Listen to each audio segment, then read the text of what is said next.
3분기 대출 이자 합계가 틀렸어요. 2220만 원 차이 나요. 하루는 손가락으로 서류를 짚으며 말했다. 김철사는 얼어붙었다. 실제 은행 데이터였다. 그런데 하루는 단 몇 초 만에 눈으로만 보고 오류를 찾아냈다. 내가 어떻게 그걸 알지? 그냥요. 숫자가 춤추는 것처럼 보여요. 여기 이 줄이랑 이 줄이 맞지 않는 게 보여요. 김철사는 서류를 들여다봤다. 그리고 확인했다. 하루의 말이 맞았다. 합계가 정말 틀렸다. 이걸 어떻게? 사연 시작 전 구독과 좋아요를 눌러주시고 어디서 듣고 계신지 댓글 남겨주시면 그곳으로 행운이 가득 깃들기를 바라겠습니다. 서울 강남구 모처 고급 종합병원 VIP 진료실. 11월의 차가운 오후였다. 복도를 따라 걷는 김철산 회장의 발걸음은 언제나처럼 정확했다. 80년을 산 노인의 걸음이라고는 믿기지 않을 만큼 꼿꼿했다. 하지만 오늘만큼은 그 걸음에 미세한 망설임이 섞여 있었다. 회장님, 이쪽으로 앉으십시오. 신경과 과장 최 교수의 목소리는 부드러웠지만 김철사는 그 부드러움 뒤에 숨은 무언가를 읽어냈다. 평생 사람의 얼굴을 보고 신용을 판단해온 사람이었다. 의사의 눈빛이 말하고 있었다. 좋지 않은 소식이라고. MRI 필름이 조명판에 걸렸다. 흑백의 뇌 영상. 김철사는 그것을 바라보았지만 평생 숫자만 봐온 그에게 그 이미지는 아무 의미도 전하지 않았다. 혈관성 치매 초기 소견입니다. 최 교수의 말이 떨어지는 순간 김철산의 오른손 검지가 미세하게 움찔했다. 허공에 주파나를 튕기듯 손가락 끝이 작게 떨렸다. 그의 버릇이었다. 무언가 계산하려 할 때, 혹은 깊이 생각할 때 나타나는 기억이 사라지기 전에 정리하고 싶은 게 있으시면 서두르시는 게 좋습니다. 정리. 그 단어가 김철산의 가슴 한쪽을 찔렀다. 정리할 게 뭐가 있단 말인가. 은행 계좌? 부동산? 주식? 그런 건 이미 오래전에 다 정리되어 있었다. 변호사들이 완벽하게 분류해 놓은 서류 뭉치들. 죽어도 세금 한 푼 안 나가도록 설계된 상속 구조. 하지만 그게 다가 아니라는 걸 김철사는 알고 있었다. 알겠습니다. 그가 자리에서 일어섰다. 최 교수가 뭔가 더 설명하려 했지만 김철사는 이미 문을 향해 걸어가고 있었다. 복도에 나서자 차갑고 건조한 병원 공기가 코끝을 스쳤다. 소독약 냄새. 어딘가에서 들리는 앰뷸런스 사이렌. 그는 엘리베이터를 타지 않고 계단을 택했다. 천천히 한 계단 한 계단 내려가며 생각했다. 내가 잃어버린 건 뭐였지? 숫자는 기억났다. 첫 대출 고객의 이자율 8.5%. 1987년 주식 폭락 당일의 코스피 지수 525.17. 2008년 서브프라임 모기지 사태 때 환율 1,570원. 그런데 딸의 얼굴은 흐릿했다. 아내가 떠나던 날 무슨 옷을 입고 있었는지 기억나지 않았다. 계단 끝에 다다랐을 때 김철산의 눈가가 붉어져 있었다. 하지만 눈물은 나오지 않았다. 80년간 단련된 그의 자존심이 허락하지 않았다. 운전기사가 대기하고 있는 주차장. 검은색 제네시스 승용차의 문이 열렸다. 회장님, 어디로 모실까요? 본점으로. 네, 알겠습니다. 차가 출발했다. 창밖으로 강남의 빌딩 숲이 흘러갔다. 저 빌딩들 중 몇 개가 자신의 소유였던가. 계산하려다 말았다. 이제 그런 건 중요하지 않았다. 중요한 건 하나였다. 기억이 사라지기 전에 내 핏줄을 찾아야 한다. 손가락이 또다시 허공의 주파나를 튕겼다. 밤 11시. 명동저축은행 본점. 화려한 네온 사인이 꺼진 은행 건물은 마치 잠든 거인 같았다. 30층 높이의 유리 외벽이 가로등 불빛을 반사하며 차갑게 빛났다. 김철사는 건물 뒤편 직원 전용 출입구 앞에 서 있었다. 평소 입던 맞춤 정장 대신 낡은 경비원 유니폼을 입고 있었다. 30년 전 자신이 처음 이 은행을 인수했을 때 입었던 그 옛날 경비복이었다. 보관 창고를 뒤져 찾아낸 것이다. 이게 맞나? 혼잣말이 새어나왔다. 거울에 비친 자신의 모습이 낯설었다. 80세 노인이 경비복을 입고 있다니. 누가 보면 웃을 일이었다. 하지만 웃을 수 없었다. 3일 전 익명의 제보가 들어왔다. 본점 지점장 박동훈이 은행 자금을 빼돌리고 있다는. 처음엔 믿지 않았다. 박동훈은 20년간 자신의 밑에서 일한 사람이었다. 충성스럽고 능력 있고 무엇보다 겉으로는 깔끔했다. 하지만 제보자는 구체적이었다. 야간에 비밀 장부를 확인합니다. CCTV 사각지대를 이용합니다. 그래서 김철사는 직접 확인하기로 했다. 감사팀을 보내? 아니, 그러면 증거를 없앨 시간을 주는 꼴이다. 경찰 신고? 더더욱 아니다. 자신의 은행에서 횡령 사건이 터졌다는 소문이라도 나면 주가가 폭락한다. 직접 눈으로 보고 직접 증거를 잡아야 했다. 보안 카드를 찍었다. 삐하는 소리와 함께 문이 열렸다. 어둠 속으로 들어섰다. 복도 천장의 비상등만이 희미하게 켜져 있었다. 발소리를 죽이며 걸었다. 1층 로비를 지나 계단을 올랐다. 엘리베이터는 소리가 나니까 사용할 수 없었다. 15층까지 걸어 올라가야 했다. 지점장실이 있는 곳. 5층쯤 올라갔을 때 숨이 가빠오기 시작했다. 80세의 육체는 정직했다. 하지만 멈출 수 없었다. 계단 난간을 붙잡고 한 계단 한 계단. 10층, 12층. 숨소리가 거칠어졌다. 가슴이 뛰었다. 심장이 터질 것 같았다. 하지만 멈추지 않았다. 조금만 더. 15층에 도착했을 때 김철사는 난간에 기대어 한참을 숨을 골랐다. 식은땀이 이마를 타고 흘렀다. 손수건으로 닦았다. 복도 끝 지점장실 문이 보였다. 불이 꺼져 있었다. 아무도 없는 것처럼 보였다. 하지만 김철사는 알고 있었다. 제보자의 말대로라면 박동훈은 자정쯤 나타날 것이다. 그는 복도 모퉁이 CCTV 사각지대에 몸을 숨겼다. 기다렸다. 시간이 흘렀다. 10분, 20분, 30분. 다리가 저렸다. 허리가 아팠다. 하지만 움직이지 않았다. 그때였다. 엘리베이터가 도착하는 소리가 들렸다. 띵 하는 전자음. 누군가 내리는 발소리. 김철사는 숨을 죽였다. 박동훈이었다. 어둠 속에서도 그의 실루엣이 보였다. 지점장실 문을 열고 들어갔다. 잠시 후 희미한 불빛이 새어나왔다. 손전등인 듯했다. 잡았다. 김철산의 입가에 차가운 미소가 번졌다. 하지만 그 순간, 안녕하세요? 갑자기 뒤에서 목소리가 들렸다. 김철사는 화들짝 놀라 뒤를 돌아봤다. 거기 청소 도구를 든 젊은 여자가 서 있었다. 정하루였다. 26세.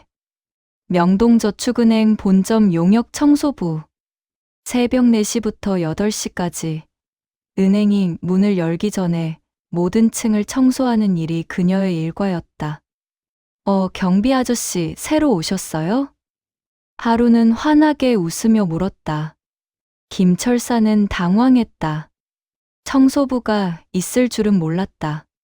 제보자도 이 시간에 청소부가 있다는 말은 하지 않았다. 그렇네. 오늘부터 야간 경비 맡게 됐어. 김철사는 목소리를 의도적으로 낮추고 거칠게 만들었다. 하루는 의심 없이 고개를 끄덕였다. 그러시구나. 저는 청소부 정하루예요. 앞으로 자주 볼 것 같은데 잘 부탁드려요. 그녀는 손을 내밀었다. 김철사는 잠시 망설이다가 악수를 받았다. 거칠고 딱딱한 손이었다. 젊은 여자의 손이라고는 믿기지 않을 만큼 굳은 살이 박혀 있었다. 그래. 아저씨, 몇 층 담당이세요? 저는 전층 다 돌아다녀야 해서 혹시 마주칠 때마다 인사드릴게요. 나는 주로 여기 15층 쪽을 본다. 임원실 쪽이시네요. 여긴 제일 조용한 곳이에요. 다른 층은 직원들이 많아서 정신없는데. 하루는 청소 도구를 끌고 복도를 걸어갔다. 김철사는 그녀의 뒷모습을 바라봤다. 작은 체구, 낡은 청소복. 그런데 걸음걸이는 경쾌했다. 마치 춤을 추듯 가벼웠다. 이상한 애네. 김철사는 다시 모퉁이로 몸을 숨기려 했다. 하지만 하루가 다시 돌아왔다. 아저씨, 혹시 커피 드실래요? 제가 가져온 믹스커피 있는데. 괜찮아. 에이, 첫날인데 뭐. 제가 타드릴게요. 잠깐만 기다리세요. 하루는 청소 도구함에서 보온병과 종이컵을 꺼냈다. 능숙하게 믹스커피를 타서 김철산에게 건넸다. 김철산은 어쩔 수 없이 받았다. 고맙네. 별 말씀을요. 우리 같은 사람들끼리 챙겨야죠. 우리 같은 사람들이라는 말이 김철산의 귀를 파고들었다. 평생 위에 있는 사람으로 살았던 그에게 누군가 같은 사람이라고 말한 건 처음이었다. 하루는 커피를 한 모금 마시고는 청소를 시작했다. 걸레로 바닥을 닦고 유리창을 닦고 쓰레기통을 비웠다. 김철사는 멀찍이 서서 그녀를 지켜봤다. 그런데 이상했다. 하루는 청소를 하면서도 틈틈이 벽에 붙은 공지사항을 읽었다. 심지어 누군가 버린 서류 뭉치를 주워 읽기도 했다. 뭘 그렇게 보나? 김철산이 물었다. 하루는 고개를 들었다. 이거요? 경영 보고서인 것 같아요. 누가 버렸나 봐요. 근데 재밌어서 읽어봤어요. 재밌다고? 예. 숫자 보는 게 재밌어요. 여기 보면 3분기 수익률이 전년 대비 12% 상승했다는데 이게 정말인지 계산해보고 싶더라고요. 김철사는 눈을 가늘게 떴다. 계산을 해봐? 예.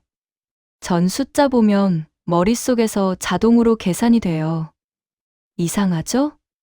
그녀는 웃었다. 하지만 김철사는 웃지 않았다. 자동으로 계산이 된다고? 그건 김철산 자신이 젊은 시절 가졌던 능력이었다. 주판 없이도 계산기 없이도 머릿속으로 복잡한 이자율을 계산해냈던. 그래서 명동의 유령이라는 별명을 얻었던. 그리고 그의 아내 정희도 똑같은 능력을 가지고 있었다. 내 이름이 뭐라고? 김하루요. 김씨의 하루날 날짜. 김씨. 김철산의 심장이 쿵 하고 뛰었다. 아내의 성도 김씨였다. 그때였다. 지점장실 문이 열리는 소리가 들렸다. 박동훈이 나오고 있었다. 김철사는 재빨리 몸을 숨기려 했지만 이미 늦었다. 누구야? 박동훈의 날카로운 목소리가 복도에 울렸다. 하루가 앞으로 나섰다. 저예요, 지점장님. 청소부 김하루요. 아, 너구나. 이 시간에 여기서 뭐 해? 청소하고 있었어요. 아, 이쪽은 새로 오신 야간 경비 아저씨세요. 박동훈이 김철산을 쳐다봤다. 김철산은 모자를 깊이 눌렀었다. 얼굴을 가렸다. 그래. 수고해. 박동훈은 더 이상 의심하지 않고 엘리베이터를 탔다. 띵 하는 소리와 함께 문이 닫혔다. 김철산은 안도의 한숨을 내쉬었다. 아저씨, 괜찮으세요? 얼굴이 안 좋아 보여요. 하루가 걱정스럽게 물었다. 김철산은 고개를 저었다. 아니, 괜찮아. 그냥 좀 피곤해서.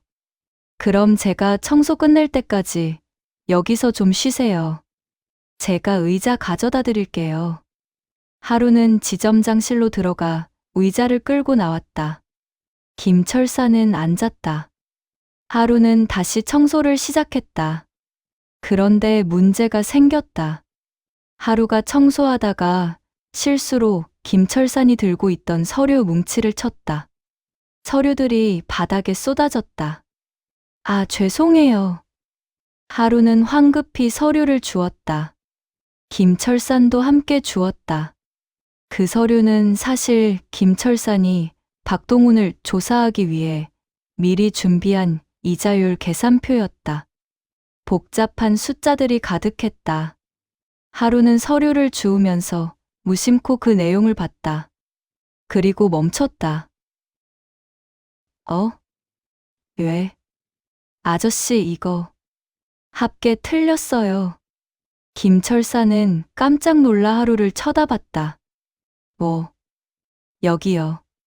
3분기 대출 이자 합계가 12억 3,450만 원이라고 되어 있는데 제가 봤을 땐 12억 5,670만 원이에요. 2,220만 원 차이 나요.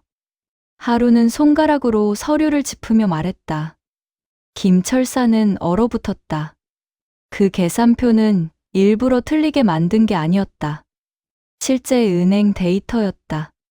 그런데 하루는 단 몇 초 만에 눈으로만 보고 오류를 찾아냈다. 내가 어떻게 그걸 알지? 그냥요. 숫자가 춤추는 것처럼 보여요. 여기 이 줄이랑 이 줄이 맞지 않는 게 보여요. 하루는 서류를 김철산에게 돌려줬다. 그녀의 눈은 맑았다. 거짓말을 하는 눈이 아니었다. 김철산은 서류를 들여다봤다. 그리고 확인했다. 하루의 말이 맞았다. 합계가 정말 틀렸다. 이걸 어떻게? 어릴 때부터 그랬어요. 할머니가 시장에서 장사하실 때 제가 옆에서 계산 도와드렸거든요. 손님들이 신기해 하셨어요. 계산기보다 빠르다고. 할머니, 장사, 계산. 김철산의 머릿속에서 무언가가 번쩍였다. 너 할머니가 뭐 하신 분이야? 장사요. 명동에서 작은 가게 하셨대요. 근데 5년 전에 돌아가셨어요. 명동? 예. 할머니가 평생 명동에서 사셨대요. 근데 이 은행 건물이 들어서면서 가게를 정리하셨다고 들었어요. 김철산은 묘한 느낌에 사로잡혔다. 명동에서 장사를 했던 할머니, 그리고 이 아이의 암산 실력. 어딘가 익숙한 느낌이 들었다. 하지만 확신할 수는 없었다. 세상에 명동에서 장사한 사람이 한둘인가. 암산 잘하는 사람도 많다. 할머니가 많이 보고 싶겠구나. 김철산은 자신도 모르게 그렇게 말했다. 부드러운 목소리였다. 평소 직원들에게 쓰던 차가운 어조가 아니었다. 하루는 잠시 슬픈 표정을 지었다. 예. 할머니는 제 전부였어요. 부모님도 안 계시고 친척도 없고. 할머니 혼자 저를 키우셨거든요. 그랬구나. 그래도 괜찮아요. 할머니가 남겨주신 게 있어서요. 하루는 품에서 작고 낡은 수첩을 꺼냈다. 겉표지가 다 헤어진 오래된 가계부였다. 이거요. 할머니가 평생 쓰신 가계부예요. 10원 한 장까지 다 기록하셨대요. 저도 할머니처럼 살고 싶어서 매일 기록해요. 김철사는 그 가계부를 바라봤다. 낡고 초라한 수첩. 하지만 그 안에는 누군가의 인생이 담겨 있었다. 소중하게 간직해라. 네, 아저씨도 오늘 수고 많으셨어요. 저 이제 다른 층 가볼게요. 하루는 밝게 웃으며 청소 도구를 끌고 사라졌다. 복도 끝으로 사라지는 그녀의 뒷모습을 김철사는 한참 동안 바라봤다. 왜인지 가슴 한쪽이 저릿했다. 이상한 아이네. 손가락이 허공의 주파나를 튕겼다. 무의식적인 습관이었다. 왜 자꾸 신경이 쓰이지? 김철사는 고개를 저었다. 지금은 박동훈의 횡령 증거를 잡는 게 먼저였다. 김철사는 계단을 내려가기 시작했다. 하지만 발걸음이 무거웠다. 뭔가 중요한 걸 놓치고 있는 것 같은 기분이 들었다. 다음 날 새벽 4시, 김철사는 또다시 낡은 경비복을 입고 은행 건물에 들어섰다. 어젯밤 하루를 만난 뒤 잠을 이룰 수 없었다. 영동, 밤산, 낡은 가계부. 그 모든 게 자꾸만 머릿속을 맴돌았다. 그냥 우연이겠지. 스스로에게 그렇게 말했지만 가슴 한쪽이 계속 두근거렸다.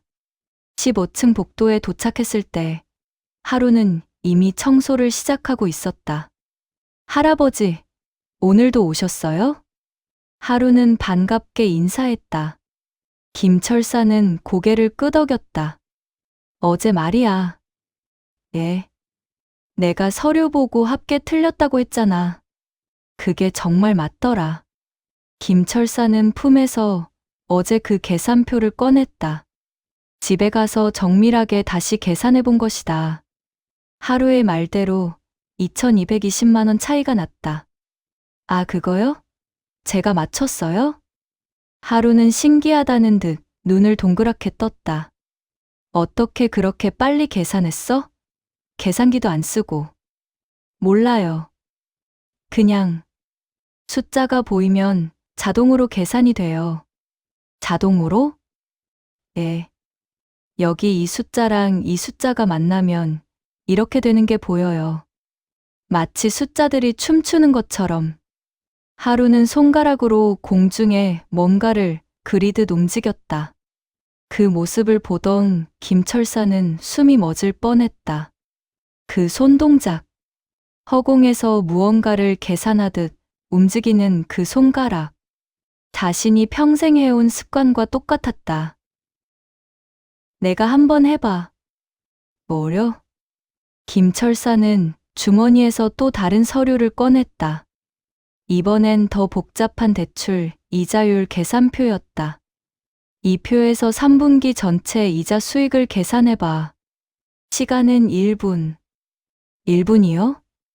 이렇게 많은 걸요? 하루는 당황한 표정을 지었다. 하지만 서류를 받아들었다. 김철사는 휴대폰으로 타이머를 켰다. 시작. 하루의 눈이 서류 위를 빠르게 훑기 시작했다. 그녀의 눈동자가 좌우로 상하로 움직였다. 입술이 미세하게 떨렸다. 숫자를 속으로 읊는 듯했다. 30초, 40초, 50초. 18억 7,340만 원이요. 하루가 답을 말했다. 김철사는 주머니에서 미리 준비한 정답지를 꺼냈다. 18억 7,340만 원. 정확히 일치했다. 어떻게? 김철산의 목소리가 떨렸다. 이건 평범한 수준이 아니었다. 이건 천재였다. 아니, 천재를 넘어선 무언가였다. 자신도 젊은 시절 암산을 잘했지만 이 정도는 아니었다. 그리고 자신의 아내 정희도 할아버지, 제가 이상한가요? 하루가 조심스럽게 물었다. 김철사는 고개를 저었다. 아니, 이상한 게 아니라 대단한 거야. 할머니도 그렇게 말씀하셨어요. 하루야, 너는 하늘이 준 재능을 가졌다고. 할머니, 김철산의 심장이 또다시 쿵 하고 뛰었다. 할머니가 너한테 많은 걸 가르쳐 주셨나 보구나. 예. 할머니가 다예요. 저를 키워주시고 가르쳐 주시고. 하루의 목소리가 잠시 떨렸다. 그녀는 눈물을 참는 듯 고개를 돌렸다. 김철사는 무언가 말하려다 입을 다물었다. 대신 주머니에서 지갑을 꺼냈다. 10,000원짜리 지폐 몇 장을 꺼내 하루에게 건넸다. 이거 아침 먹어. 청소하느라 힘들었을 텐데. 아니에요, 저 괜찮아요. 하루는 손을 내저었다. 하지만 김철사는 그녀의 손에 돈을 쥐어주었다. 받아. 할아버지 마음이야. 할아버지. 그 단어가 김철산의 입에서 자연스럽게 나왔다. 하루는 잠시 망설이다가 조심스럽게 돈을 받았다. 감사합니다. 그리고 한 가지 더 물어볼 게 있어. 예. 너 지금 청소부로 얼마 받아? 한 달에 190만 원이요. 190만 원. 최저임금도 안 되는 금액이었다. 김철산의 미간이 좁혀졌다. 그걸로 어떻게 살아? 그래도 괜찮아요. 할머니 병원비 빚 갚아야 해서 아껴 쓰면 돼요. 빚, 병원비. 김철산의 가슴이 저릿했다. 그날 밤, 김철산은 청소가 끝난 하루를 불렀다. 하루야. 네, 할아버지? 배고프지? 조금요. 사실 하루는 저녁을 굶었다. 빚 갚느라 하루 한 끼로 버티고 있었다. 하지만 티 내고 싶지 않았다. 김철사는 하루를 데리고 은행 1층 편의점으로 갔다. 24시간 운영하는 작은 편의점이었다. 먹고 싶은 거 골라. 아니에요, 괜찮아요. 할아버지가 사준다는데 왜 안 먹어? 어서. 김철산의 목소리는 단호했다. 하루는 어쩔 수 없이 삼각김밥 하나와 바나나 우유를 골랐다. 김철산은 자신도 같은 걸 골랐다. 계산을 하고 편의점 앞 테이블에 앉았다. 먹어. 잘 먹겠습니다. 하루는 삼각김밥을 한 입 베어 물었다. 김철산도 먹었다. 얼마 만에 먹어보는 편의점 음식인지 모를 정도로 오래되었다. 평소엔 호텔 셰프가 만든 음식만 먹었으니까. 그런데 이상하게도 맛있었다. 맛있어요? 하루가 물었다. 김철사는 고개를 끄덕였다. 응. 맛있네. 저도 삼각김밥 되게 좋아해요. 싸고 맛있잖아요. 싸고 맛있다. 평생 돈만 쫓아온 김철산에게 그 말이 가슴을 찔렀다. 하루야. 예. 너 꿈이 뭐야? 하루는 잠시 생각하더니 대답했다. 글쎄요. 빚부터 갚고 싶어요. 그리고 할머니 산소에 꽃 심어드리고 싶어요. 할머니가 좋아하시던 코스모스요. 김철산의 손이 떨렸다. 코스모스. 자신의 아내 정희가 가장 좋아하던 꽃이었다. 코스모스? 예. 할머니가 평생 좋아하셨대요. 가을이면 명동 골목에 코스모스를 심으셨다고 들었어요. 명동 골목. 코스모스. 김철산의 머릿속에 30년 전 기억이 떠올랐다. 젊은 시절, 아내와 함께 걷던 명동 골목길. 가을이면 담벼락 틈새에서 피어나던 코스모스. 아내가 그 꽃을 보며 웃던 얼굴. 철사나 코스모스 보면 내 생각이 나. 왜?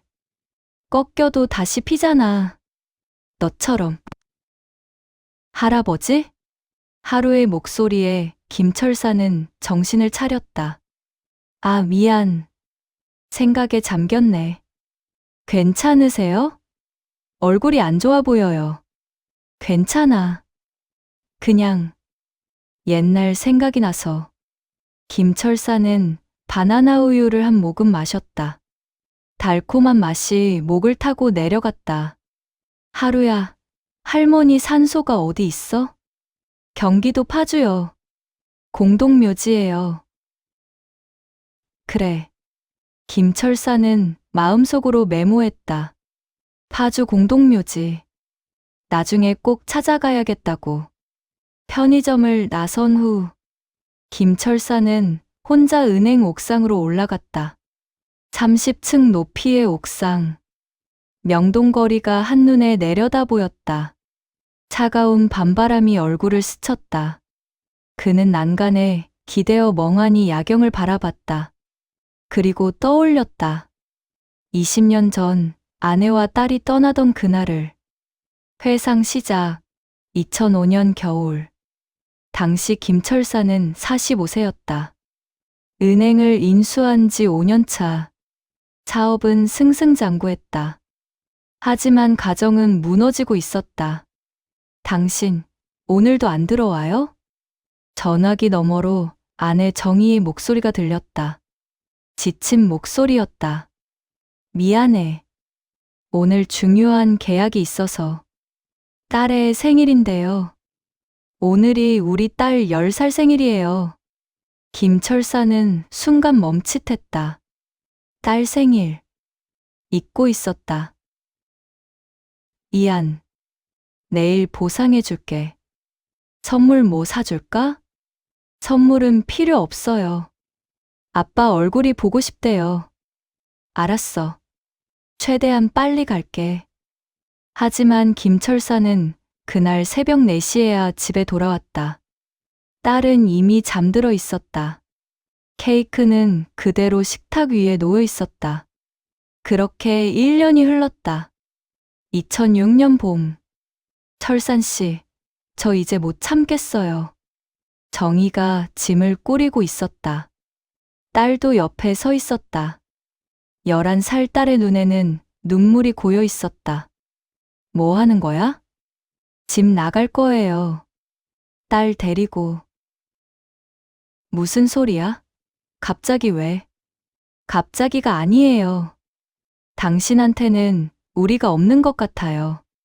주판알만 보이죠. 우리가 주판알보다 소중하지 않나요? 정희의 목소리가 떨렸다. 김철사는 화가 났다. 내가 뭐 때문에 이렇게 일하는데? 너희 먹여 살리려고 그러는 거잖아. 먹여 살린다고요? 우린 당신 돈이 아니라 당신이 필요한 거예요. 딸애가 지난주에 학교에서 상 받았어요. 수학 경시대회 1등. 그거 알아요? 김철사는 몰랐다. 딸애는 당신한테 보여주고 싶어서 일주일 내내 기다렸어요. 근데 당신은 한 번도 안 들어왔죠. 정희는 손에 든 가방을 들었다. 저 갑니다. 당신 인생에서 우리는 없던 걸로 해요. 정희야. 정희는 딸의 손을 잡고 문을 열었다. 철산 씨, 행복하세요. 당신 주판알이랑. 세상이 얼마나 무서운데. 세상에서 돈 벌기 쉬운 줄 알아? 문이 닫혔다. 김철사는 그 자리에 멍하니 서 있었다. 그리고 생각했다. 돌아올 거야. 며칠 있으면 돌아와. 하지만 정희는 돌아오지 않았다. 그렇게 20년이 흘렀다. 회상 종료. 김철사는 옥상 난간을 붙잡고 고개를 떨어뜨렸다. 내가 뭘 한 거지? 김철산의 목소리가 떨렸다. 손가락이 허공의 주판알을 튕겼다. 하지만 이번엔 아무것도 계산되지 않았다. 다음 날 새벽, 김철사는 하루에게 조심스럽게 물었다. 하루야, 할머니가 남긴 유품이 또 있어? 네, 왜요? 그냥 궁금해서. 하루는 잠시 생각하더니 청소 도구함에서 작은 가방을 꺼냈다. 늘 가지고 다니는 가방이었다. 이게 다예요. 낡은 가계부랑. 아, 이것도 있어요. 하루는 오래된 카세트 테이프를 꺼냈다. 투명 케이스가 누렇게 변색된 30년은 좋게 된 것처럼 보이는 테이프였다. 이게 뭔데? 할머니 목소리가 녹음된 거예요. 돌아가시기 전에 녹음하셨대요. 김철산의 심장이 멎을 듯이 뛰었다. 들어봤어? 몇 번 들어봤는데 테이프가 늘어져서 잘 안 들려요. 치직거리는 소리만 나와요. 수리는 안 해봤어? 예. 전문 보건 업체 두 곳이나 찾아갔는데 손상이 너무 심해서 특수 장비가 필요하대요. 방송국이나 국립도서관에서 쓰는 그런 장비요. 개인은 못 쓴대요. 그렇구나. 김철산의 머릿속이 빠르게 돌아갔다. 방송국. 내가 아는 사람이 있지. 나중에 알아봐야겠어. 그래도 지금 한번 들어볼 수 있을까? 네, 물론이죠. 하루는 가방에서 작은 휴대용 카세트 플레이어를 꺼냈다. 요즘 시대에는 보기 힘든 구형기기였다. 테이프를 넣고 재생 버튼을 눌렀다. 치직, 치직. 잡음이 흘러나왔다. 그리고 희미하게, 아주 희미하게 여자의 목소리가 들렸다. 우리, 치직치직. 주판. 김철사는 숨을 죽였다. 그 목소리. 오래되어 변형된 잡음 속에 묻힌 목소리. 사랑. 치직. 영동. 치직치직. 단어 조각들만 들렸다. 문장이 완성되지 않았다. 딸. 치직. 꼭. 그리고 테이프가 끊겼다. 치직하는 소리만 남았다. 하루는 재생을 멈췄다. 이렇게 잘 안 들려요. 할머니 목소리를 제대로 듣고 싶은데. 하루의 목소리에 아쉬움이 묻어났다. 김철사는 아무 말도 할 수 없었다. 입술이 떨렸다. 손이 떨렸다. 하지만 확신할 수는 없었다. 너무 오래되었고, 너무 끊어져 있었고, 너무 희미했다. 할아버지, 이것도 보여드릴게요. 하루는 가계부를 펼쳤다. 낡고 누런 종이 사이사이 빼곡한 숫자들이 적혀 있었다. 할머니가 평생 쓰신 가계부예요. 10원 한 장까지 다 기록하셨어요. 그리고 맨 뒷장에 꼬깃꼬깃하게 접힌 종이 같은 게 끼워져 있는 게 보였다. 이건 뭐야? 아, 이거요? 하루는 조심스럽게 그걸 꺼냈다. 100달러 지폐였다. 오래되어 색이 바랬지만 아직 선명했다. 접혀 있어서 앞면만 보였다. 할머니가 부적처럼 여기시던 거예요. 평생 이 가계부 맨 뒷장에 끼워두셨대요. 100달러? 김철산의 심장이 쿵 하고 뛰었다. 하지만 접혀 있어서 뒷면은 보이지 않았다. 혹시 그 지폐에 뭔가 적혀 있을까? 예. 한 번도 안 쓰셨어요. 이건 절대 쓰면 안 된다고 하셨대요. 할아버지가 주신 거라고만 하시고. 할아버지. 김철산의 손이 떨렸다. 할아버지가? 예. 근데 할머니는 할아버지 이야기를 안 하셨어요. 그냥 언젠가 알게 될 거야 라고만 하셨어요. 하루는 지폐를 다시 조심스럽게 가계부에 끼웠다. 김철사는 그 지폐를 더 보고 싶었지만 달라고 할 수 없었다. 혹시 내가 준 그 지폐인가? 하지만 확신할 수 없었다. 세상에 100달러가 얼마나 많은가. 소중하게 간직해라. 예. 저도 할머니처럼 절대 안 쓸 거예요. 할아버지, 괜찮으세요? 하루가 걱정스럽게 물었다. 김철사는 고개를 끄덕였다. 하지만 얼굴은 창백했다. 괜찮아. 그냥 목소리가 따뜻해서. 그쵸? 저도 들을 때마다 울 뻔해요. 할머니가 보고 싶어서. 하루는 테이프를 소중히 가방에 넣었다. 그날 오후, 김철사는 정체를 드러내고 회장실로 돌아왔다. 비서가 서류 뭉치를 들고 들어왔다. 회장님, 이번 달 인사 발령건입니다. 그래. 나 하나 추가할 게 있어. 예. 15층 청소부 정하루. 즉시 회장 직속 비서로 특채. 비서는 깜짝 놀라 고개를 들었다. 청소부를요? 회장님 직속 비서로요? 그래. 문제 있어? 아니, 그게 경력도 없고 학력도. 학력이 뭐가 중요해? 실력이 있으면 되지. 김철산의 목소리는 단호했다. 비서는 더 이상 반박하지 못했다. 알겠습니다. 즉시 발령하겠습니다.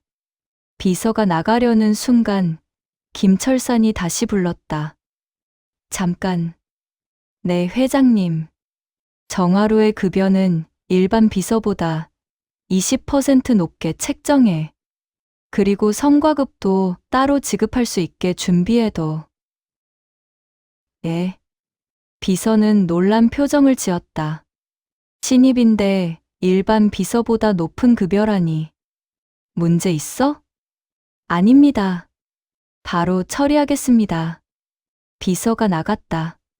김철사는 의자에 앉아 깊이 생각했다. 김철사는 평생 돈으로 문제를 해결해왔다. 돈이면 안 되는 게 없다고 믿었다. 하지만 그렇게 살다가 뭘 잃었던가. 아내를 잃었다. 딸을 잃었다. 가족을 잃었다. 비서 월급이라면 월 350만 원 정도. 거기에 20% 더하면 420만 원. 성과급까지 합치면 한 달에 500만 원도 가능하다. 그 정도면 1년 안에 병원비 빚을 갚을 수 있을 것이다. 김철사는 책상 서랍을 열었다. 30년 전 딸 민지가 갓 태어났을 때 찍은 사진. 병원 침대에 누운 정희가 아기를 안고 웃고 있었다. 옆에는 젊은 김철산이 서 있었다. 민지야. 아빠가 미안하다. 김철산은 의자에 앉아 창밖을 바라봤다. 명동거리가 내려다 보였다. 저 어딘가에서 정희가 살았고 민지가 자랐다. 그리고 자신은 그 모든 걸 놓쳤다. 정희야. 미안해. 김철산의 눈가가 붉어졌다. 하지만 눈물은 흘리지 않았다. 울 자격이 없다고 생각했다. 대신 그는 책상 서랍을 열었다. 오래된 사진 한 장을 꺼냈다. 30년 전 딸 민지가 갓 태어났을 때 찍은 사진. 병원 침대에 누운 정희가 아기를 안고 웃고 있었다. 옆에는 젊은 김철산이 서 있었다. 그때는 행복했다. 그때는 가족이었다. 민지야. 아빠가 미안하다. 김철산은 사진을 가슴에 안았다. 그리고 허공에 주파나를 튕겼다. 이번에는 계산이 아니었다. 기도였다. 제발, 내게 기회를 주세요. 제발. 일주일 후, 정하루는 명동저축은행 30층 회장 비서실에 서 있었다. 깨끗한 흰색 블라우스와 검은색 정장 치마. 처음 입어보는 정장이었다. 인사팀에서 비서 복장 규정이라며 지급한 옷이었다. 거울에 비친 자신의 모습이 낯설었다. 일주일 전까지만 해도 청소복을 입고 걸레를 들고 있었는데 지금은 태블릿 PC를 들고 회장실 앞에 서 있다니. 꿈인가? 하루는 자신의 뺨을 꼬집어 봤다. 아팠다. 꿈이 아니었다. 정하루 씨, 준비됐어요? 선배 비서 김미영이 다가왔다. 40대 중반, 10년 경력의 베테랑이었다. 네, 선배님. 긴장 풀어요. 회장님은 무섭게 보여도 일 잘하면 인정해 주시는 분이에요. 예. 사실 하루는 그 경비원 아저씨가 회장님이었다는 걸 며칠 전에야 알았다. 인사 발령 통지를 받고 회장실에 인사하러 갔을 때 그 낯익은 얼굴을 보고 얼마나 놀랐는지. 아, 아저씨. 아니, 회장님? 그래. 놀랐지? 회장은 빙그레 웃었다. 평소에 차갑고 냉정한 얼굴이 아닌 부드러운 미소였다. 왜 숨기셨어요? 은행 내부 조사 중이었어. 그리고 너를 제대로 보고 싶었어. 저를요? 응. 내 실력을 확인하고 싶었지. 그래서 특채했어. 실망시키지 마. 회장의 말에 하루는 고개를 숙여 인사했다. 최선을 다하겠습니다. 그렇게 하루의 비서 생활이 시작되었다. 같은 시각 15층 지점장실. 박동우는 창밖을 바라보며 담배를 피우고 있었다. 금형 건물이었지만 신경 쓰지 않았다.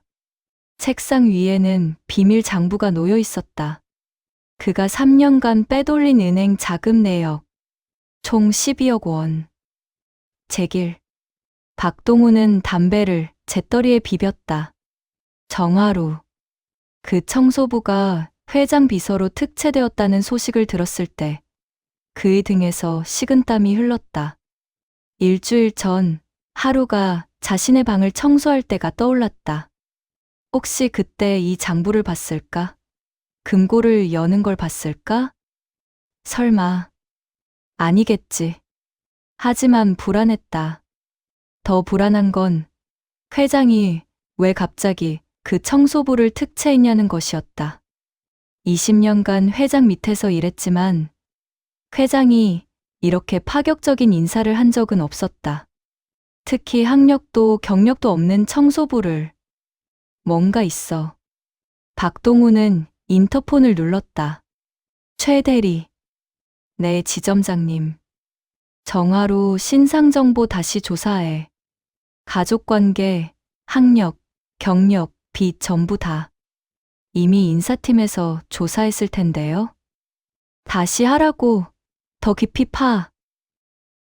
알겠습니다. 박동우는 전화를 끊고 장부를 금고에 넣었다. 증거를 없애야 해. 그리고 저 애를 내쫓아야 해. 3일 후 하루는 회장실에서 서류 정리를 하고 있었다. 업무는 생각보다 어렵지 않았다. 숫자를 다루는 일이 대부분이었는데 하루에게는 쉬운 일이었다. 하루, 이번 분기 대출 이자율 계산 맞는지 확인해 줄래? 김미영 선배가 서류를 건넸다. 하루는 재빨리 훑어봤다. 여기 3번 항목이 0.2% 틀렸어요. 정확히는 5.7%가 아니라 5.9%예요. 뭐, 진짜? 김미영이 계산기를 두드렸다. 하루의 말이 맞았다. 어떻게 이렇게 빨리 계산해요? 그냥 보이더라고요.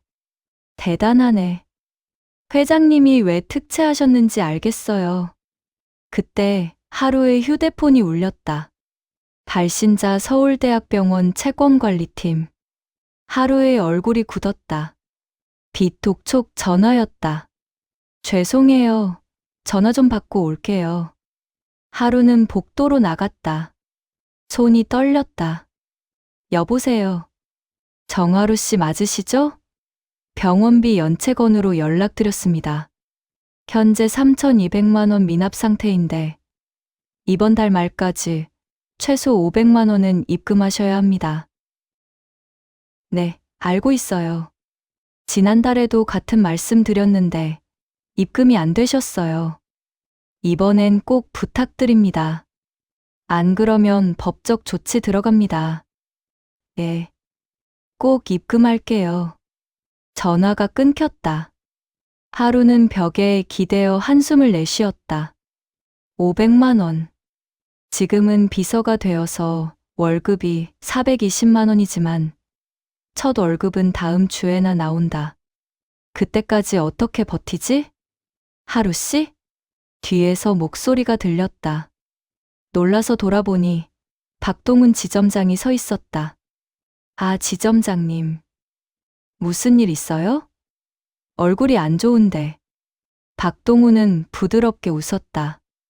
하지만 그 눈빛은 차갑게 하루를 관찰하고 있었다. 아니에요. 괜찮아요. 전화 내용 들었어요. 빚 독촉 전화였죠? 하루는 얼굴이 빨개졌다. 죄송합니다. 업무 중에. 아니에요. 이해해요. 다들 사정이 있으니까. 박동훈은 한 걸음 다가왔다. 얼마나 빚이 있어요? 그건 제 개인 일이라서.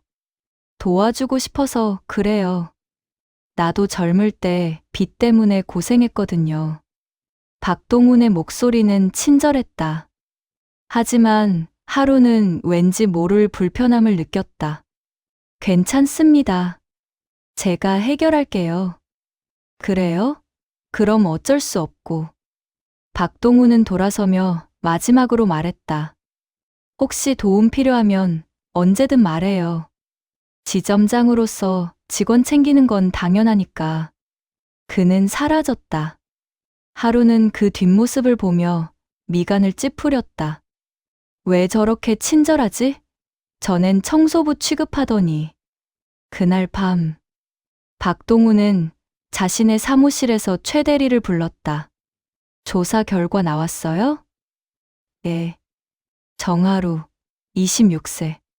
부모 없이 할머니 손에 자랐고 할머니 5년 전 사망.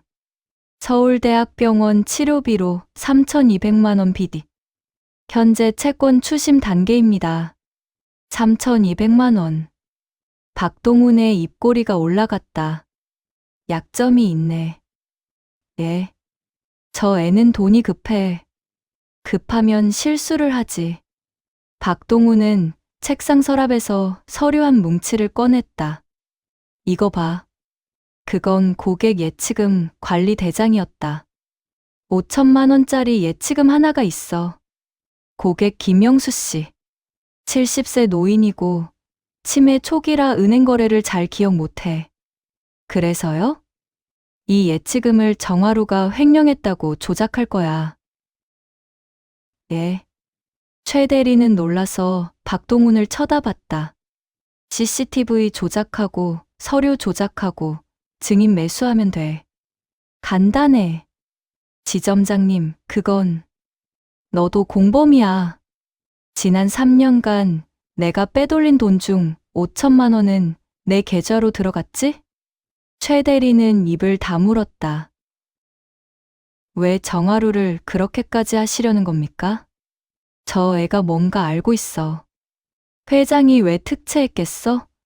분명 내 비리를 조사하라고 심어놓은 거야. 그건 추측일 뿐. 추측이든 뭐든 위험 요소는 제거해야 해.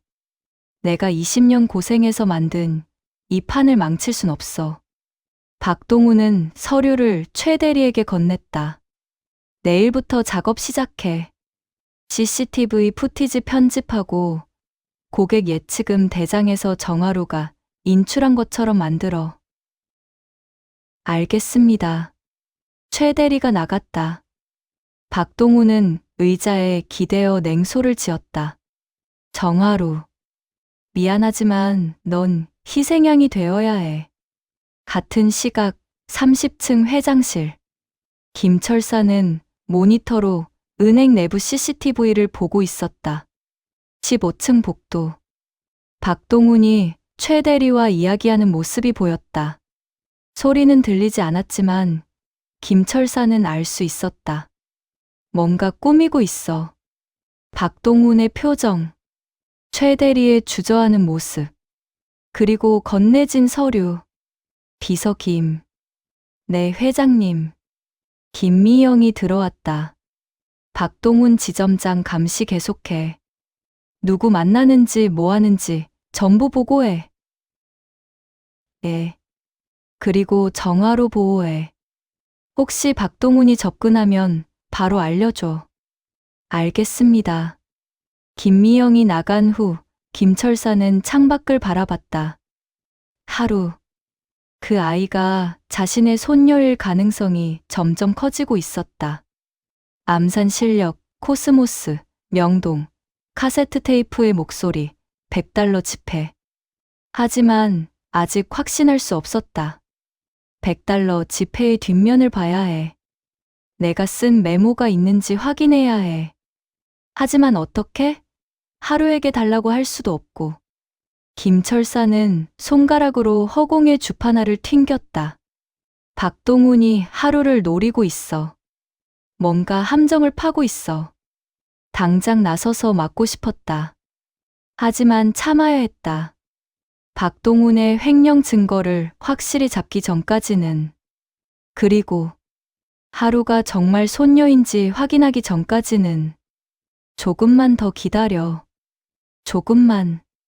하지만 가슴 한쪽이 불안했다. 일주일 후 폭탄이 터졌다. 아침 회의 시간. 박동훈이 긴급 안건을 상정했다. 회장님, 중대한 사안이 발생했습니다. 뭔데? 고객 예치금 5천만 원이 사라졌습니다. 회의실이 술렁였다. 육아? 증거상으로는 회장님 비서 정하루 씨가 인출한 것으로 나옵니다. 김철산의 눈빛이 날카로워졌다. 증거를 대봐. 박동훈은 서류를 펼쳤다. 첫째, CCTV 영상입니다. 지난주 화요일 오후 3시, 정하루 씨가 15층 금고실에 들어간 기록이 있습니다. 모니터에 영상이 재생됐다. 하루의 모습이 보였다. 금고실로 들어가는 모습. 둘째, 예치금 인출 대장입니다. 정하루 씨의 직인이 찍혀 있습니다. 서류가 돌았다. 분명 하루의 도장이었다. 셋째, 목격자 진술입니다. 당시 금고실 담당자 이 과장이 정하루 씨가 서류를 가지고 나가는 걸 봤다고 증언했습니다. 김철사는 하루를 쳐다봤다. 하루는 창백한 얼굴로 고개를 저었다. 아니에요. 저 그날 금고실 간 적 없어요. CCTV에 찍혔잖아요. 그건 제가 아니에요. 그럼 누구예요? 얼굴이 똑같은데. 하루는 말문이 막혔다. 김철사는 영상을 다시 봤다. 분명 하루의 얼굴이었다. 하지만 뭔가 이상했다. 조작이야. 김철사는 확신했다. 하지만 지금 당장 나설 수 없었다. 증거가 없었다. 회장님, 정하루 씨를 경찰에 고발해야 합니다. 박동훈의 목소리는 단호했다. 이런 천한, 아니, 이런 범죄자를 그냥 둘 순 없습니다. 천한이라는 단어가 나오다 말았다. 김철산의 눈빛이 차갑게 식었다. 정하루. 네, 회장님. 하루의 목소리가 떨렸다. 내 결백을 증명할 수 있어? 저는 정말 안 했어요. 증거가 있냐고. 없어요. 하지만 정말 안 했어요. 김철사는 눈을 감았다. 아직 때가 아니야. 박동훈의 진짜 비리를 잡기 전까지는. 하지만 가슴이 찢어질 것 같았다. 저 아이가 손녀일지도 모르는데. 저렇게 억울해하는데. 당장 나서서 보호해주고 싶었다. 하지만 참았다. 조사관을 구성해. 정확히 조사하고 보고해. 회장님, 증거가 명백한데. 내가 조사하라면 조사하는 거야. 김철산의 목소리가 회의실을 울렸다. 박동훈은 입을 다물었다. 정하루는 당분간 업무 정지. 조사 끝날 때까지 대기. 네, 회장님. 하루는 고개를 숙였다. 눈물이 뚝뚝 떨어졌다. 회의가 끝났다. 하루는 비서실로 돌아와 짐을 쌌다. 김미영이 다가와 어깨를 토닥였다. 하루씨, 괜찮을 거예요. 선배님, 저 정말 안 했어요. 나는 믿어요. 회장님도 믿으실 거예요. 하루는 눈물을 닦았다. 회장님은 저를 믿으실까? 그날 밤, 김철사는 혼자 회장실에 남아 있었다. 책상 위에는 조사 보고서가 놓여 있었다. 박동훈이 제출한 증거 자료들, CCTV 영상, 인출 대장, 목격자 진술, 모두 완벽했다. 너무 완벽했다. 조작이야. 김철사는 영상을 수십 번 돌려봤다. 그리고 발견했다. 타임스탬프가 0.3초 끊긴 부분이 있었다. 편집된 흔적. 역시. 하지만 이것만으로는 부족했다. 법정에서 증거로 쓰기엔. 김철사는 책상 서랍을 열었다. 30년 전 딸의 사진, 그리고 오늘 찍은 하루의 사진. 둘을 나란히 놓고 봤다. 닮았다. 눈매가, 웃는 모습이, 손동작이. 민지야, 이 아이가 내 딸이 맞니? 김철산의 목소리가 떨렸다. 아빠가 또 실수하는 걸까? 너를 잃었던 것처럼 이 아이도 놓치는 걸까? 손가락이 허공의 주파나를 튕겼다. 하지만 계산이 되지 않았다. 어떻게 해야 하지? 당장 나서서 하루를 보호하면 박동훈이 증거를 없앨 것이다. 하지만 하루를 그대로 두면 그 아이는 누명을 쓰고 경찰에 넘겨질 것이다. 제길. 김철사는 책상을 쳤다. 80년 인생에서 처음으로 계산이 나오지 않았다. 돈으로 해결할 수도 없었다. 힘으로 밀어붙일 수도 없었다. 이건 그런 문제가 아니었다. 이건 가족의 문제였다. 정이야. 어떻게 하면 되겠어? 김철사는 창밖을 바라봤다. 명동의 야경이 반짝였다. 저 어딘가에 아내의 무덤이 있었다. 딸의 무덤도. 제발, 조금만 더 시간을 줘. 조금만 더. 그의 눈에서 눈물이 흘렀다. 하지만 시간은 그를 기다려주지 않았다. 3일 후, 명동저축은행 본관 3층 대회의실. 긴급 이사회가 소집되었다. 길고 무거운 타원형 테이블에 이사진들이 둘러앉아 있었다. 정하루는 회의실 한쪽 구석, 피고인석처럼 마련된 의자에 앉아 있었다. 손이 떨렸다. 입술이 바짝 말라 있었다. 회의를 시작하겠습니다. 사회를 맡은 감사이사가 말했다. 안건 회장 비서 정하루의 고객 예치금 횡령건, 징계 수의 결정 및 법적 조치 여부.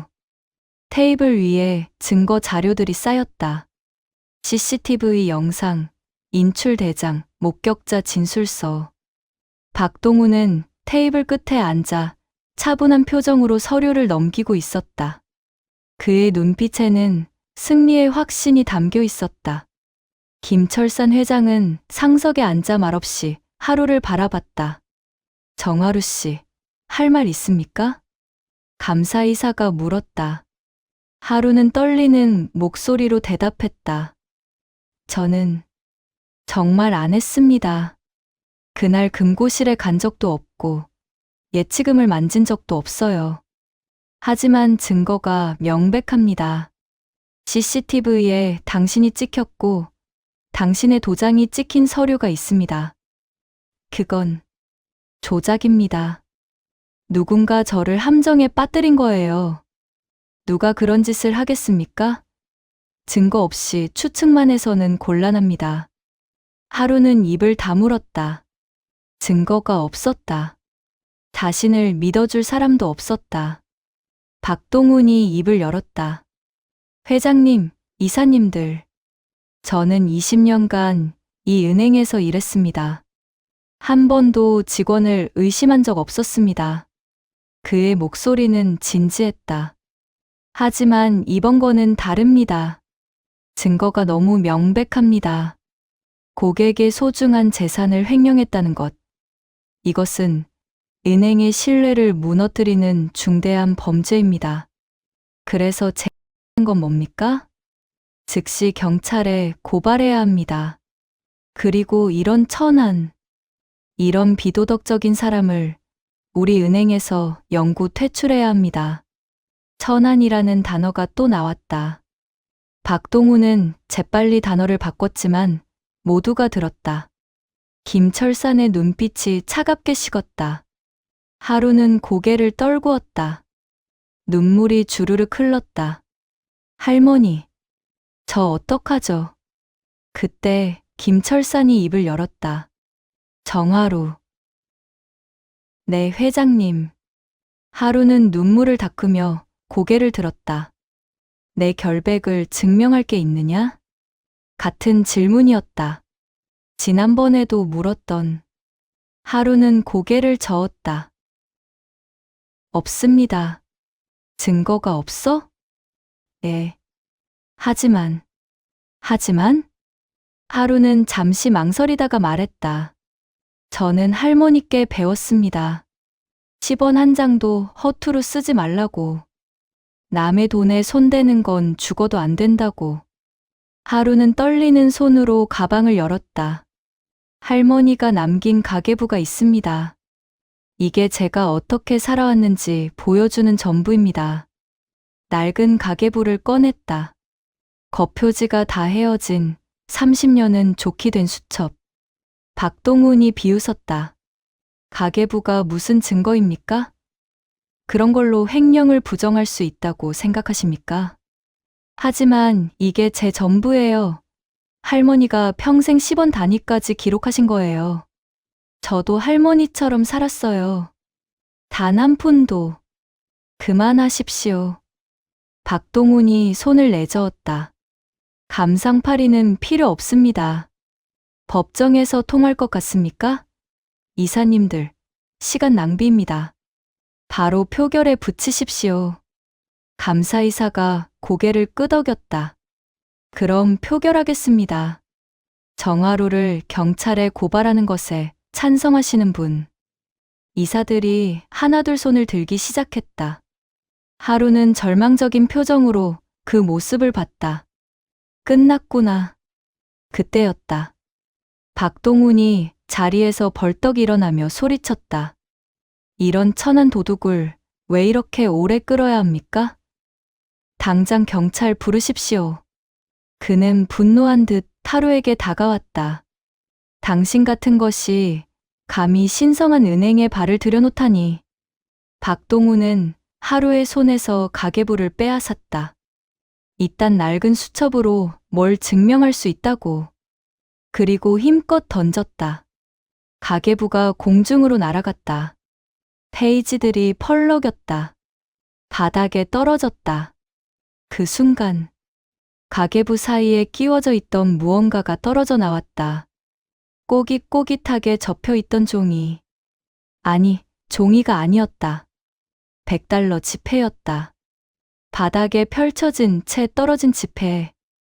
이번에는 뒷면이 보였다. 거기에는 손글씨로 뭔가 적혀 있었다. 회의실이 조용해졌다. 박동훈이 그 지폐를 집어들려는 순간 손대지 마. 김철산의 목소리가 울렸다. 박동훈은 얼어붙었다. 김철산은 천천히 자리에서 일어났다. 창석에서 바닥으로 한 걸음 한 걸음 걸어갔다. 80세 노인의 발걸음이 회의실에 울렸다. 탁, 탁, 탁. 모두가 숨을 죽였다. 김철산은 바닥에 떨어진 100달러 지폐 앞에 멈춰 섰다. 무릎을 굽혀 그것을 집어들었다.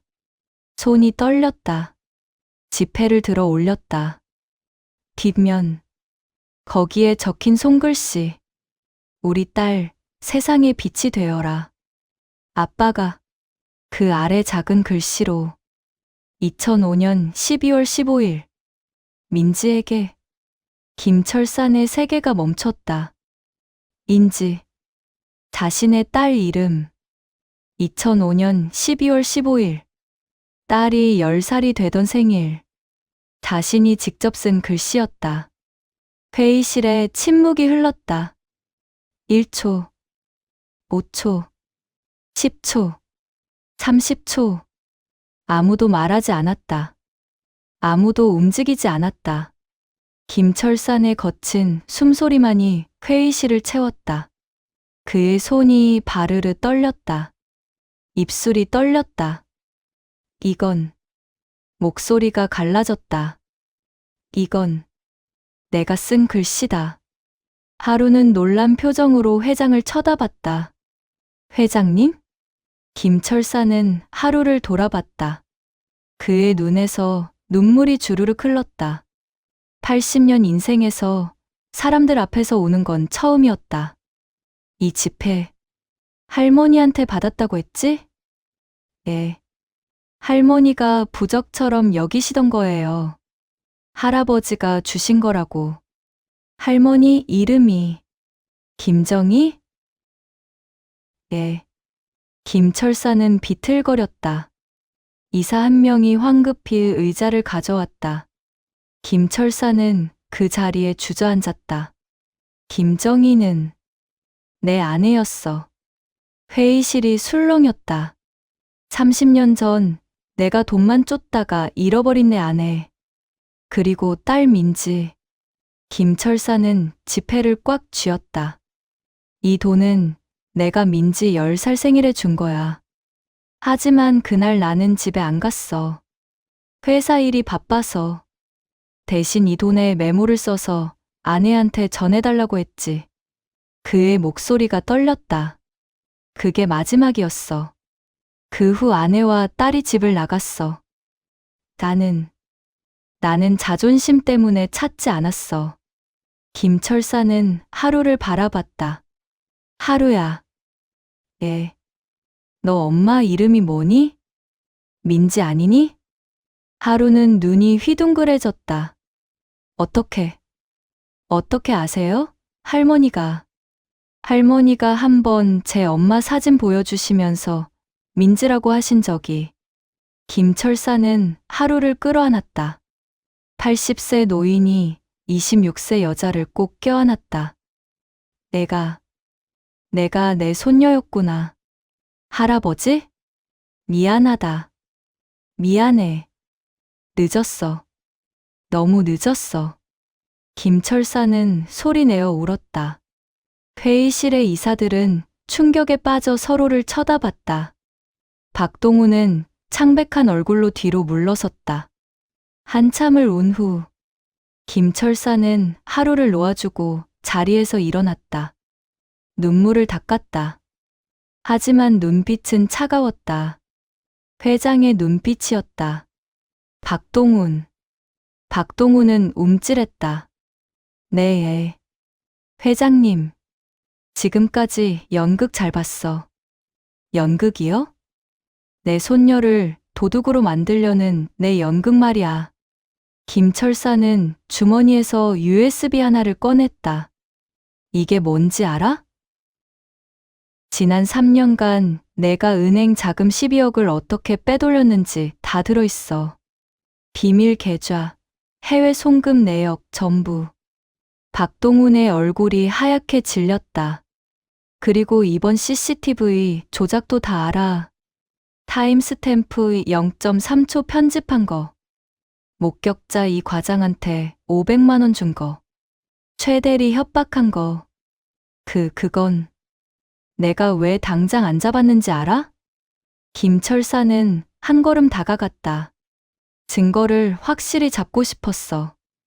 내가 스스로 무덤을 파괴하고 싶었어. 그래서 기다렸지. 회장님, 오해입니다. 저는 닥쳐. 김철산의 목소리가 얼음처럼 차가웠다. 20년간 내 밑에서 일했지. 나는 너를 믿었어. 근데 넌 뭘 했어? 내 손녀를 천한 도둑이라고 했지? 그 입으로? 김철사는 박동훈의 멱살을 잡았다. 진짜 도둑은 너야. 진짜 천한 건 너야. 김철사는 박동훈을 밀쳐냈다. 박동훈은 바닥에 넘어졌다. 경비, 박동훈 구속해. 경찰 불러. 회의실 문이 열리고 경비원들이 들어왔다. 박동훈은 끌려나가면서 소리쳤다. 회장님, 회장님도 똑같잖아요. 평생 돈만 쫓으면서, 가족도 버리면서, 저한테만 뭐라 하지 마세요. 그 말에 김철사는 멈춰섰다. 박동훈이 맞았다. 자신도 평생 돈만 쫓았다. 가족을 버렸다. 내 말이 맞아. 김철사는 조용히 말했다. 나도 너랑 똑같은 인간이었어. 아니, 너보다 더 나쁜 인간이었을 거야. 그럼. 하지만 나는 이제 달라질 거야. 늦었지만 이제라도 달라질 거야. 김철사는 박동훈을 똑바로 쳐다봤다. 너도 감옥에서 생각해봐. 진짜 소중한 게 뭔지. 돈이 전부가 아니라는 걸. 박동훈은 끌려나갔다. 회의실이 다시 조용해졌다. 감사이사가 조심스럽게 물었다. 회장님, 그럼 정하루 씨는 결백해. 모든 혐의가 조작이었어. 김철사는 하루를 돌아봤다. 하루야, 미안했어. 널 일부러 의심한 건 아니었어. 박동훈의 증거를 확실히 잡고 싶었어. 알아요, 할아버지. 할아버지. 내 유일한 피부치, 내 손녀, 하루가 나를 할아버지라 불러줬다. 김철산의 눈가가 또 뜨거워졌다. 이 사회는 여기까지. 다들 나가봐. 이사들이 하나둘 자리를 떴다. 회의실에는 김철산과 하루만 남았다. 김철산은 바닥에 떨어진 가계부를 주웠다. 조심스럽게 먼지를 털었다. 할머니가, 내 아내가 평생 썼던 거구나. 페이지를 넘겼다. 30년간의 기록. 10원, 100원, 1000원. 하나하나 정성스럽게 적힌 숫자들. 정희야, 당신 고생 많았어. 마지막 페이지에는 정희의 손글씨가 있었다. 하루에게. 할머니는 내가 자랑스럽단다. 할아버지를 찾거든 용서해 주렴. 그분도 당신을 사랑하실 거야.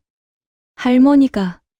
김철사는 그 글을 읽고 또 울었다. 정희야, 고마워. 용서해줘서.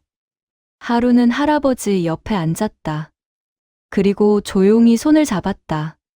김철사는 손녀의 손을 꽉 쥐었다. 따뜻했다. 평생 차가운 계산만 하던 손이 처음으로 따뜻함을 느꼈다. 하루야. 네, 할아버지. 앞으로 할아버지가 잘할게. 이번엔 정말 잘할게. 예. 너 빚 있다며. 병원비. 예. 3,200만 원이요. 내가 갚아줄게. 아니에요. 제가 할게요. 하루는 고개를 저었다.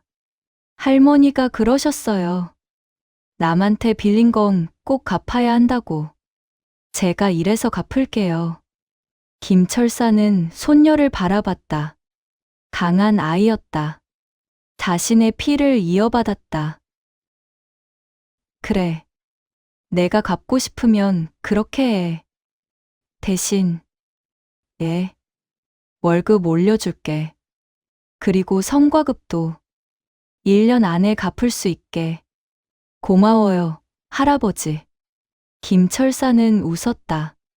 80년 인생에서 가장 행복한 웃음이었다. 회의실을 나서며 하루는 바닥에 떨어졌던 100달러 지폐를 주었다. 할아버지, 이거. 그래, 그거 30년 전에 내가 내 엄마한테 준 거야. 할머니가 평생 간직하셨네요. 응. 내 할머니는 날 미워했을 텐데도 말이야. 하루는 지폐를 펼쳤다. 우리 딸, 세상의 빛이 되어라. 아빠가, 엄마는 빛이 됐을까요? 됐지. 너를 낳았잖아. 김철사는 손녀의 어깨를 감쌌다. 그리고 너도 빛이야. 내 인생의 빛. 두 사람은 복도를 걸었다. 창밖으로 명동거리가 보였다. 가을이었다. 거리 곳곳에 코스모스가 피어 있었다. 할아버지.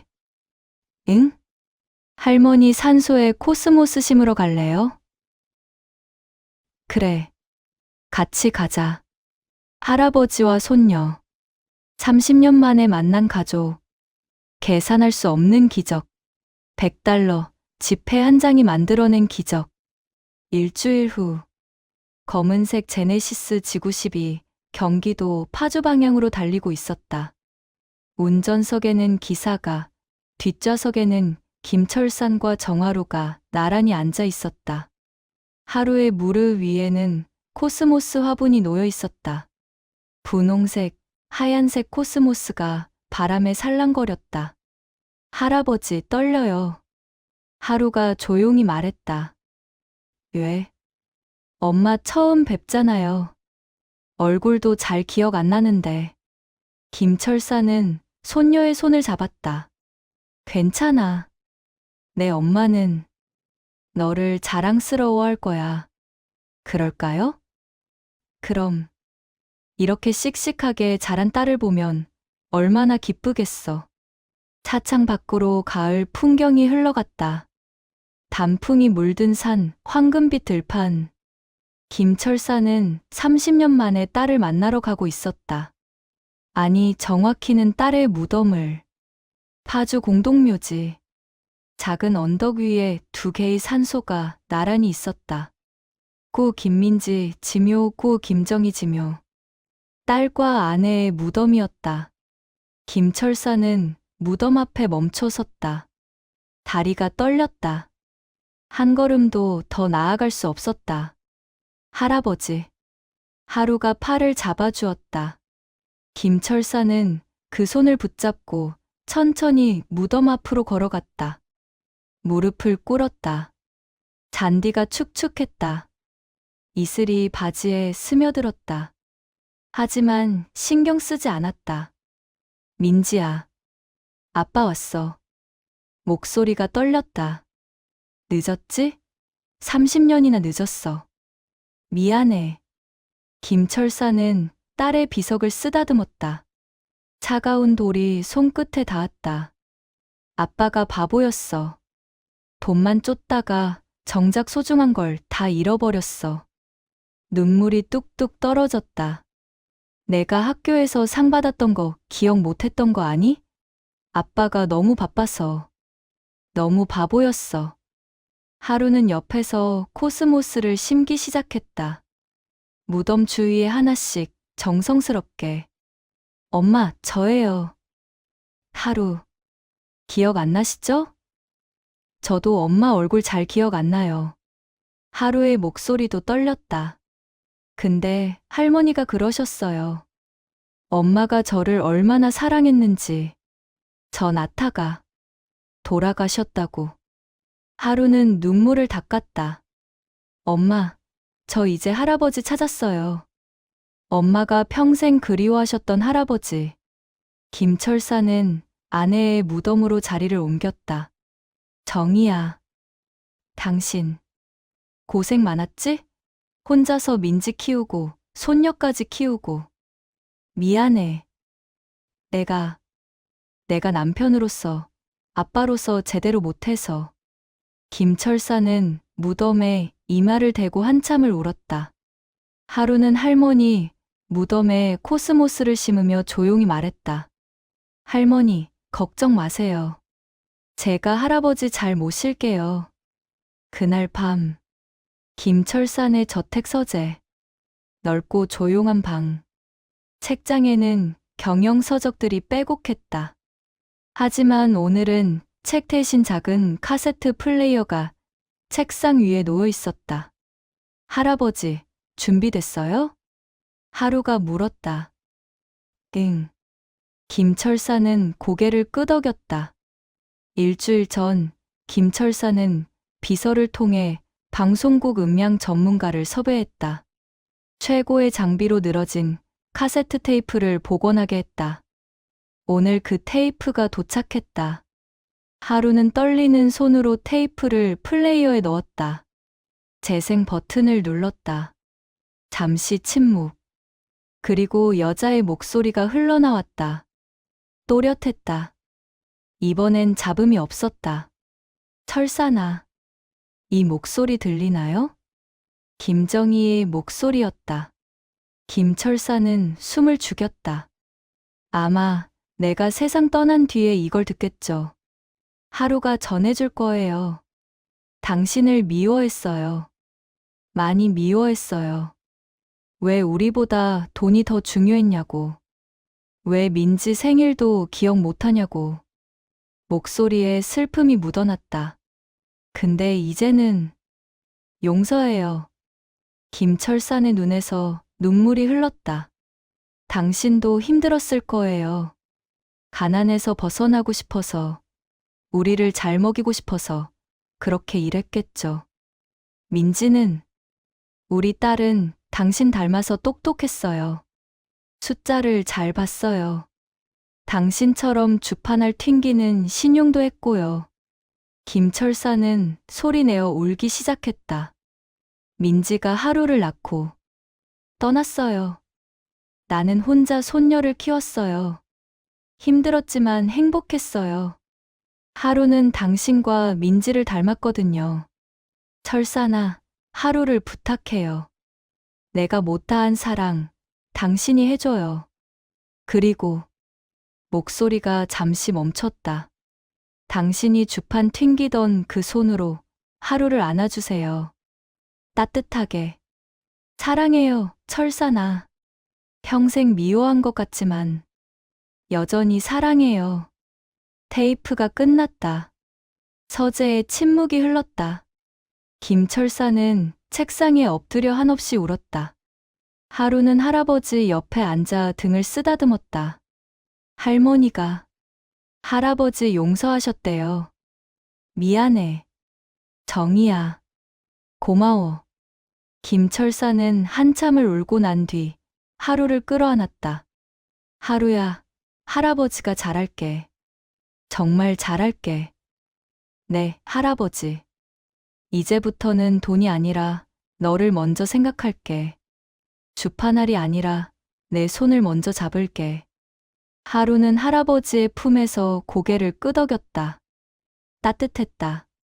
평생 차가운 금고 안에서 살았던 두 사람이 처음으로 진짜 가족의 온기를 느꼈다. 그날부터 하루는 할아버지의 저택으로 이사했다. 500평 대저택. 방이 10개가 넘는 집. 하지만 지금까지 김철사는 혼자 살았다. 가정부가 청소하러 올 때만 인기척이 있을 뿐 대부분은 텅 비어 있었다. 이제는 달랐다. 할아버지, 저녁 뭐 드시고 싶으세요? 응? 내가 해줄 거야? 네, 제가 요리 좀 해요. 할머니한테 배웠거든요. 하루는 부엌으로 들어갔다. 최신식 주방 기구들이 있었지만 한 번도 안 쓴 것처럼 깨끗했다. 할아버지, 이거 어떻게 켜요? 나도 몰라. 가정부가 다 해줘서. 에이, 그럼 제가 찾아볼게요. 하루는 이것저것 만지며 웃었다. 저택에 웃음소리가 퍼졌다. 30년 만에 들리는 웃음소리였다. 김철사는 거실 소파에 앉아 그 모습을 바라봤다. 부엌에서 달그락거리는 소리. 하루가 콧노래 부르는 소리. 할아버지, 김치찌개 괜찮으세요? 좋지. 근데 김치가 없네. 마트 가야겠다. 비서한테 시키면 되는데? 아니에요. 제가 직접 갈래요.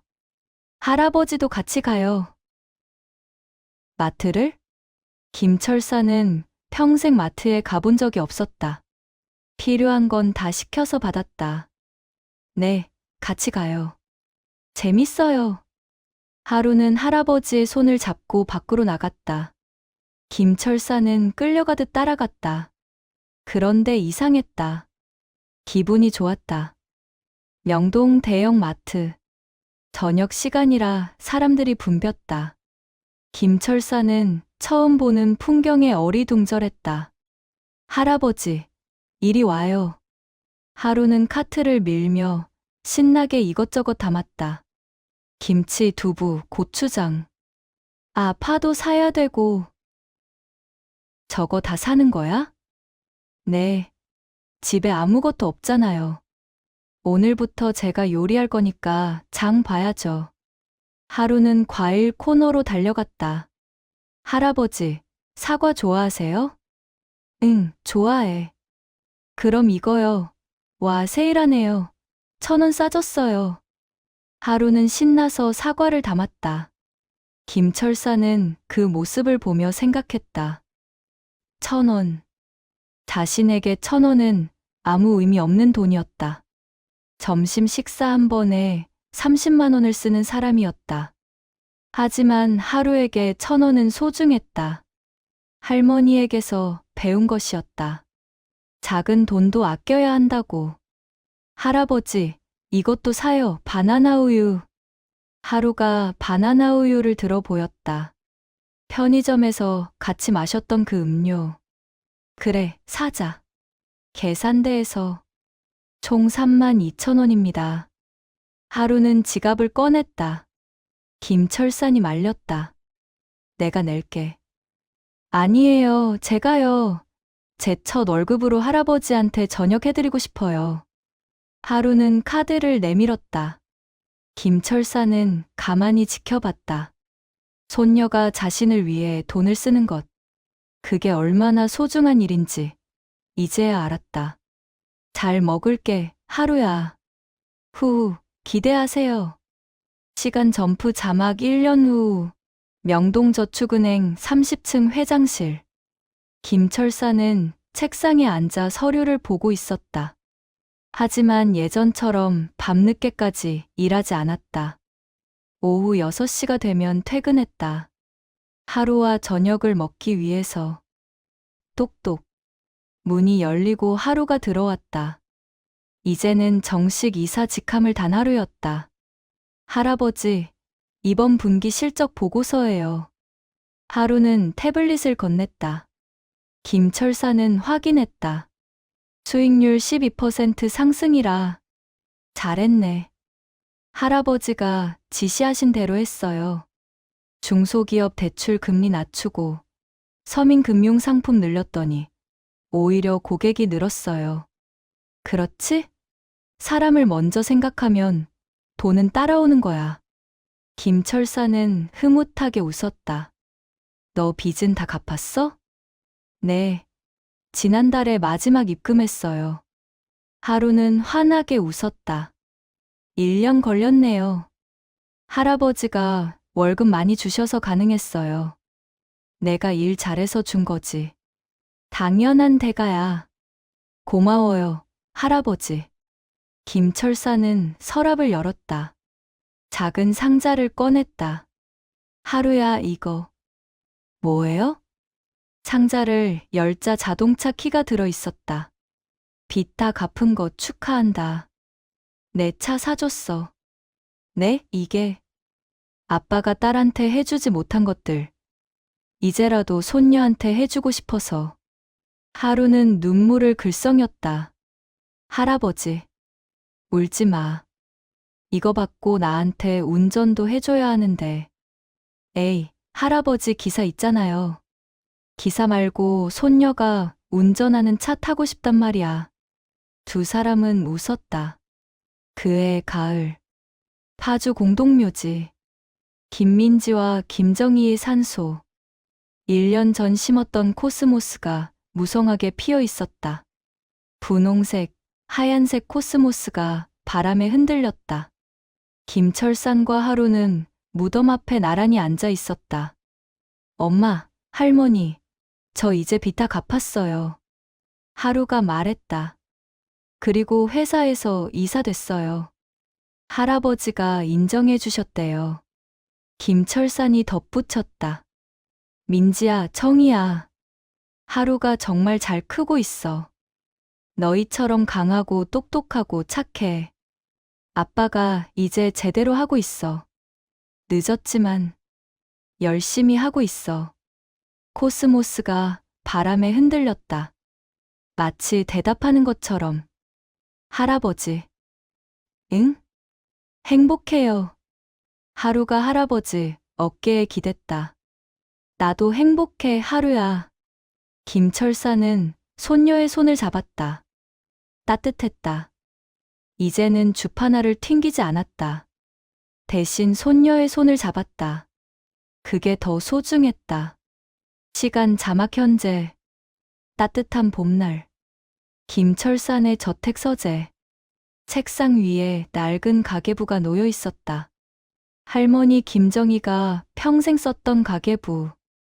김철산은 그 가계부의 마지막 빈 페이지를 펼쳤다. 만년필을 들었다. 떨리는 손으로 글씨를 썼다. 2026년 4월 15일. 오늘 내 인생 최고의 수익을 얻었다. 잃어버린 내 가족. 30년간 계산만 하다가 드디어 깨달았다. 진짜 소중한 건 계산할 수 없는 것들이었다. 아내의 사랑, 딸의 웃음, 손녀의 따뜻한 손. 정이야, 민지야. 내가 너무 늦게 깨달았지. 하지만 이제라도 깨달아서 다행이야.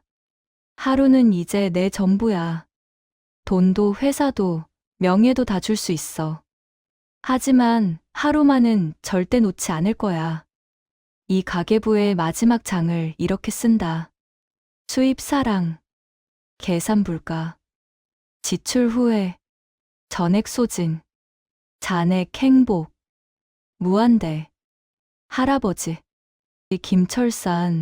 김철산은 만년필을 내려놓았다. 문이 열리며 하루가 들어왔다.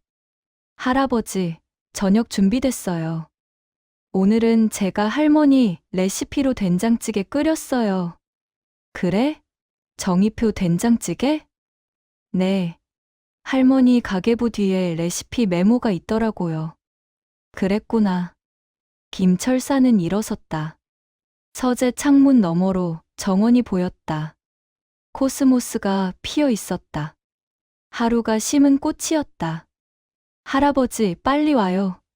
식기 전에 먹어야 맛있어요. 그래, 간다. 김철사는 손녀를 따라 식당으로 갔다.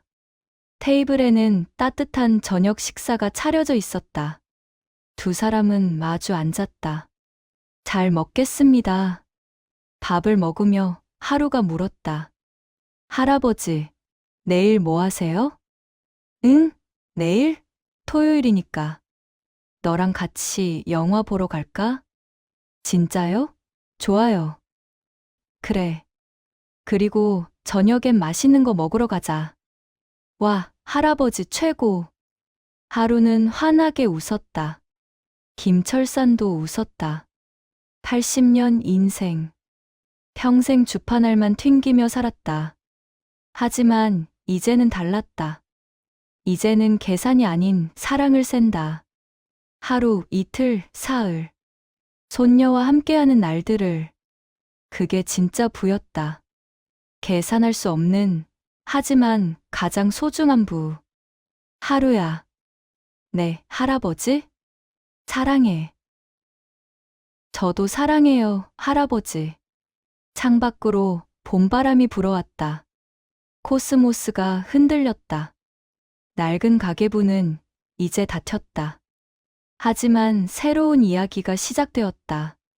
할아버지와 손녀의 이야기. 계산할 수 없지만 무한대로 소중한 이야기. 사연이 이렇게 마무리됩니다. 구독과 좋아요를 눌러주시고 어디서 듣고 계신지 댓글 남겨주시면 그곳으로 행운이 가득 깃들기를 바라겠습니다.